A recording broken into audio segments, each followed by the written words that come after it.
So here's one of the other things I wanted to talk to you guys tonight about, and that's one of the other landmines is your kids. If you have them. Now, if you don't have them, you can tune this out or not, but many of you have kids or you have grandkids, and that one of the toxic food landmines is kids, because especially if you're going, for example, let's say you've got kids, they're younger, and you're trying to teach them how to eat right? And so you're working against the social, cultural paradigm of other people's expectations and other people's food.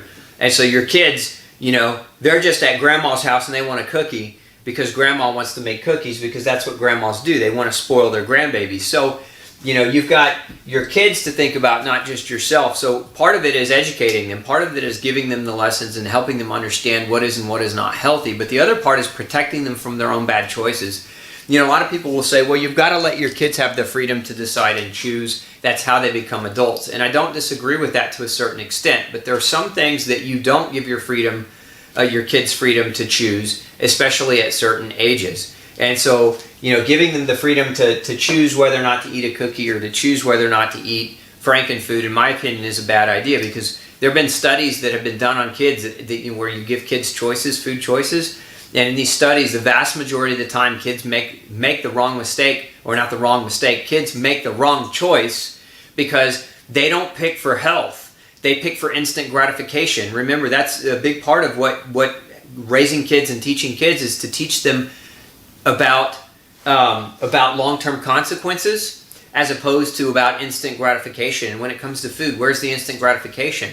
When you're competing against food where they've engineered the food to stimulate certain areas of the brain, to stimulate certain taste buds, to basically to be more palatable so that people like it more. Remember, there's a huge science behind creating food that makes people want to eat more of it, right? And if you're not teaching your kids about that, then the choices that they're going to be faced with when they're facing, making that decision, these things taste better. These things, for many people, it's more palatable, it's creamier, the texture is more pleasurable. Kids have been targeted for the research, so a lot of the food products are targeted for kids' taste buds and the way kids are going to perceive texture and taste of food. So you have to step in, you have to be the guide. So, letting your kids not have the full freedom or the full reign becomes very important, because, again, this is one of the biggest challenges, because, again, if you're going to a relative's house and there's cousins and other kids there and they're all doing that stuff, again, you kind of have to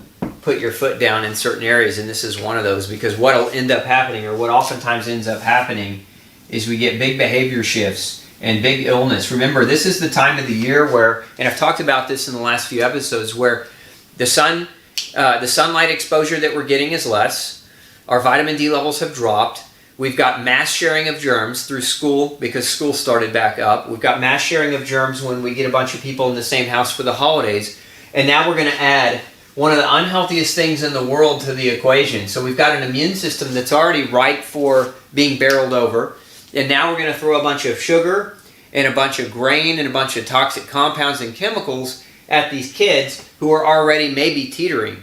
And so you're going to get behavior change, but you're going to get immune change as well.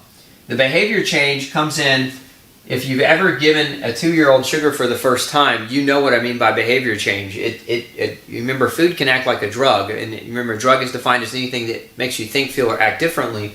And so you're going to get behavior change because of the dyes and the chemicals and the added sugars. Remember, a lot of these things act as stimulants. That's a U, not an A.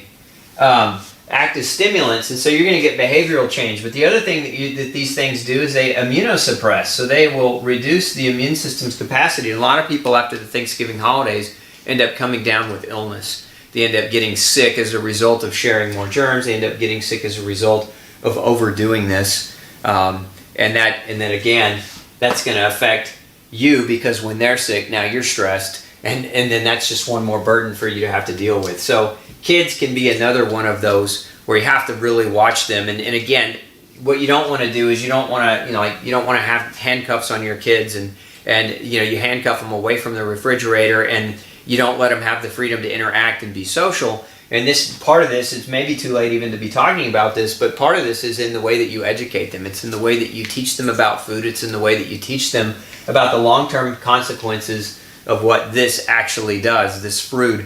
Again, because if they don't understand it, then they're just going to think that you're being overly restrictive. And when kids don't understand something, they tend to cheat or steal or deviate from that norm. But if they understand it, again, you're going to get better compliance through understanding, and that ultimately is what you want to make sure that you're educating them about.